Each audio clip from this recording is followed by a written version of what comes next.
जिस किसान आंदोलन की चर्चा अब तक भारत में थी, अब उसकी चर्चा विदेशों तक हो रही है। हमारे साथ बातचीत करने के लिए केंद्रीय मंत्री मुख्तार अब्बास नकवी साहब। नकवी साहब, कई सारे इंटरनेशनल सेलिब्रिटीज ट्वीट कर रहे हैं, क्या कहेंगे? देखिए, ये कुछ पिटे हुए पॉलिटिकल प्राणियों और भारत बैशिंग ब्रिगेड का नापाक गठबंधन बहुत दिनों से दिखाई पड़ रहा है। और इन तरह के जो पिटे हुए पॉलिटिकल प्राणी हैं और भारत बैशिंग ब्रिगेड, ये कोई नई बात नहीं है।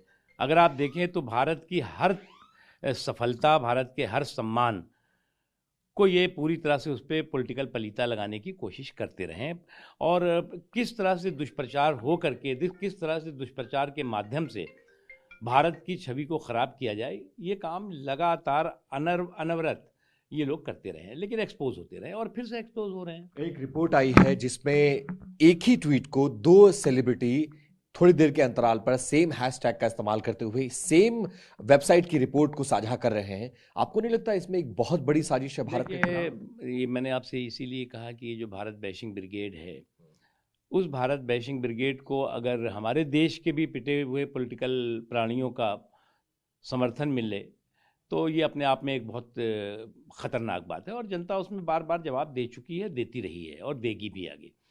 लेकिन अफसोस की बात है कि भारत की बदनामी पर कुछ लोग अपनी पीठ थपथपा रहे हों इस देश में, तो उससे ज़्यादा जो है शर्मनाक बात हो नहीं सकती। बिल्कुल सही बात आपने कही। और बहुत सारी पॉलिटिकल पार्टीज ऐसे हैं जो ये कोट कर रहे हैं कि भारत की छवि अब अंतर्राष्ट्रीय स्तर पर खराब हो रही है, सरकार को कुछ कहना चाहिए, संसद में घेरा जा रहा है। आपको नहीं लगता कि अब वक्त आ गया है कि सरकार को कोई ऐसा बीच का रास्ता? ये वक्त बहुत ही नाजुक है, हम पर हमले दर हमले हैं।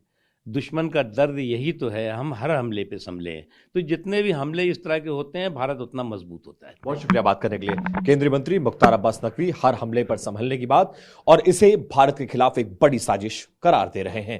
कैमरा पर्सन निरंजन के साथ विपिन चौबे, TV9 भारतवर्ष, दिल्ली।